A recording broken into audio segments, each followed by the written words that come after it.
Antes de pasar a explicar qué es la tautología maníaca del artículo definido, voy a hacer una breve introducción sobre el significado de tautología según la RAE, la Real Academia de la Lengua Española.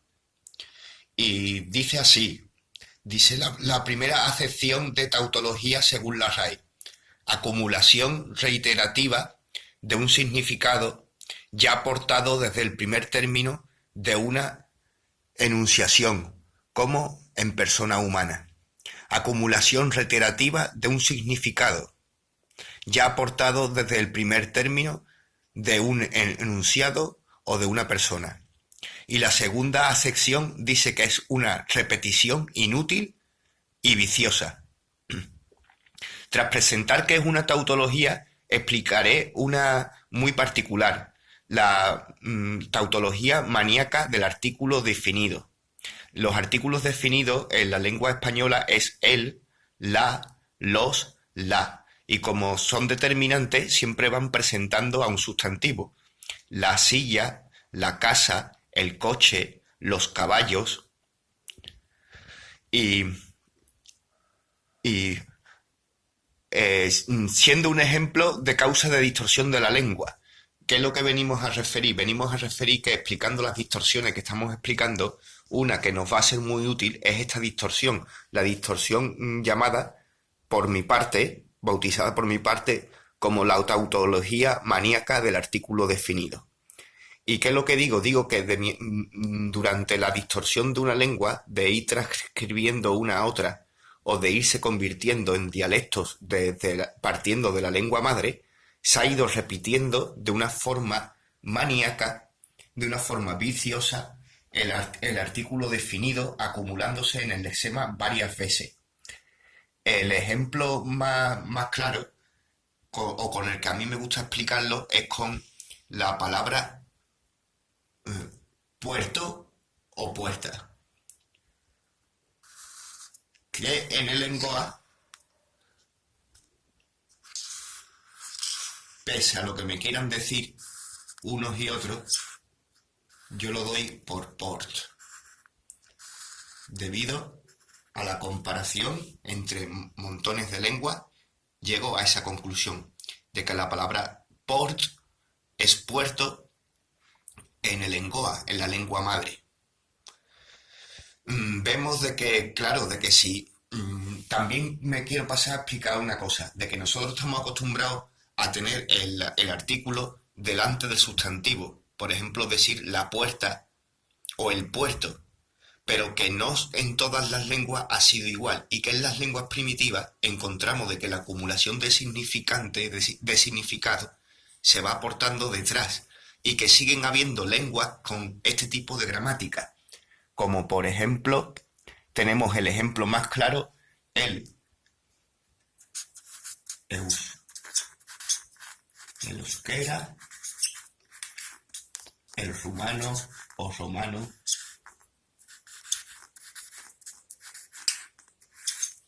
y el húngaro.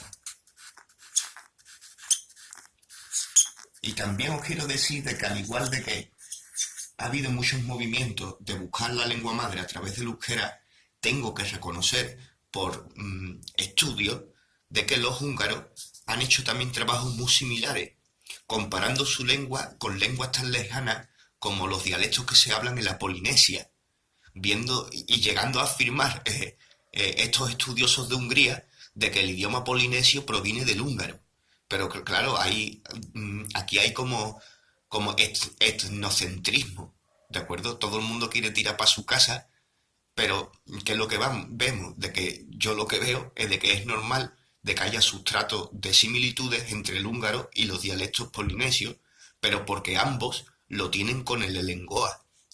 Y el elengoa actuaba de una forma muy parecida a estas lenguas.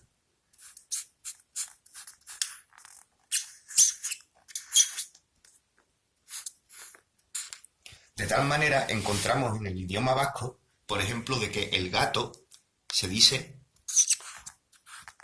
catúa.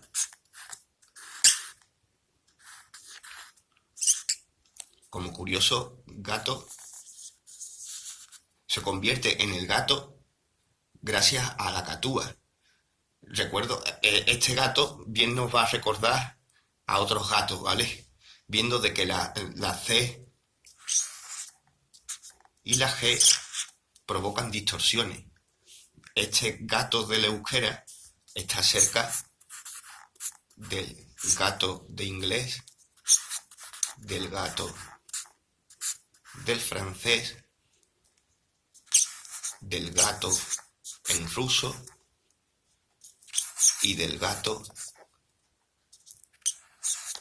en árabe, lo cual nos llega bastante fácil de ver. La duda está de que como en castellano es gato y en portugués igual,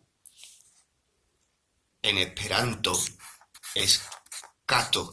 El esperanto, que es muy criticado, yo lo uso mucho porque es un idioma que me encanta y me apasiona, y veo de que el lingüista Zamenhof hizo un gran trabajo de comparación de lenguas. Por lo tanto, para mí es un aliado en este caso, porque las palabras que él elegía, las elegía después, la que elegía para su idioma, la elegía después de comparar muchos idiomas. Entonces, por ejemplo, él eligió para el esperanto de que este sea el gato del esperanto, y aunque el esperanto sea una lengua hija de la lengua madre, es una hija muy, muy fiel, ¿de acuerdo?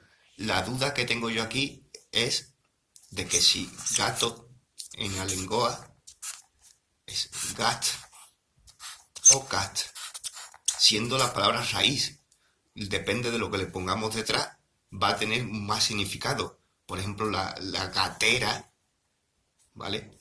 Pero ¿qué es lo que vemos? Vemos de que aquí vemos que ya hay una distorsión, que ya le dedicaré un capitulito. Pero vemos de que la G, la K, la C y la Q montones de veces han distorsionado, ¿vale? Le dedicaré un capitulito a estas dos, a todas estas principalmente. ¿De acuerdo? Como os iba diciendo, en euskera el gato es catúa. Y los gatos, el plural es catuac. Y vemos de que los idiomas primitivos, como el elengoa, los más cercanos a la lengua madre, actúan de esta manera porque el elengoa actuaba de esta manera. No le ponía el artículo delante, ¿vale? ¿Y qué es lo que vemos? De que la tautología maníaca del artículo definido surge de que, debido a que otras culturas, otros dialectos, sí empezaron a poner el artículo delante, pero llegó un momento en que era repetitivo, ¿de acuerdo? Lo que sí yo estoy de acuerdo con que la terminación o, a, os, as estuviera presente en muchísimos dialectos del elengoa o en el propio elengoa, ¿de acuerdo? Pese a que ahí hubiera diferencias con el euskera. Voy a tirar para adelante debido a que los propios diccionarios de euskera están sumamente manipulados. Necesitaríamos, para que el euskera nos apoye en su totalidad, necesitamos rescatar los diccionarios más puros de euskera. Y en esas cosas va a diferenciarse mucho, pero debido a la gran enorme similitud de montones y montones de lenguas hijas del elengoa, de las tribus de Europa y de buena parte del mundo, lo que serían los veres, pues llego a la conclusión de poder afirmar esto sin miedo, pese a que a veces discrepe del propio euskera, ¿de acuerdo? Entonces vemos de que con el tiempo esto es puerto a secas, y que cuando llegó un momento en que se escribe Porto, ya aquí estaban diciendo yo claramente el puerto, y para explicar totalmente la tautología del artículo definido, la tautología maníaca, me gusta a mí contar una pequeña anécdota. Contar de que una de las ciudades más importantes de Portugal es O, Porto. Y aquí el puerto, esta ciudad de Portugal se llama El Puerto. Y es en portugués o Porto, ¿vale? O Porto. ¿Y qué pasa? De que aquí ya ha habido una tautología maníaca del artículo definido. Se ha repetido ya 2 veces. Y como curiosidad, el Oporto tiene un equipo de fútbol bastante cañero. Y a veces juega en las competiciones europeas con equipos españoles. Y cuando el Oporto visita los campos de fútbol español, nosotros le llamamos a su equipo y a su ciudad, pues nosotros llamamos la ciudad de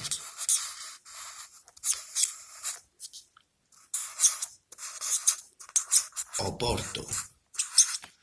Ya estamos haciendo un poquito más de tautología. ¿Por qué? Porque cuando decimos que alguien es de su equipo de fútbol, es de el Oporto.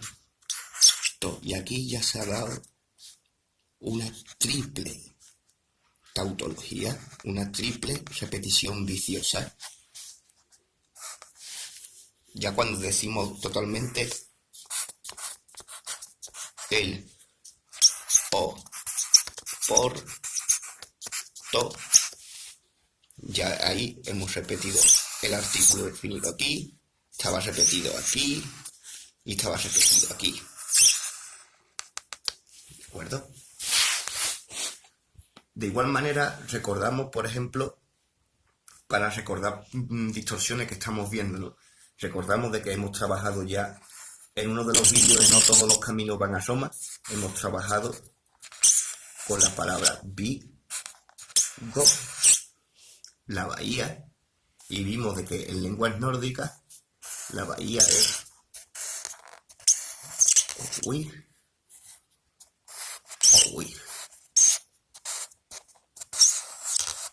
Y al igual en este caso que muchas de estas palabras sufren distorsión de estas letras, vemos de que estas 3 letras, por supuesto, la V, la U y la W, sufren distorsión.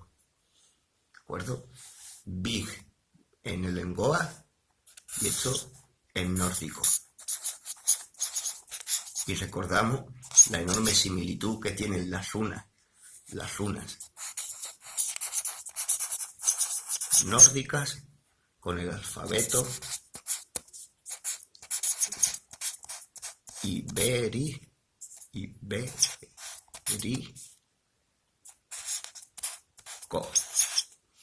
¿vale? Espero que os haya gustado y le dedicaremos algún otro capítulo para reforzar ese concepto, debido a que hay tautologías muy, pero que muy curiosas. Abrazos.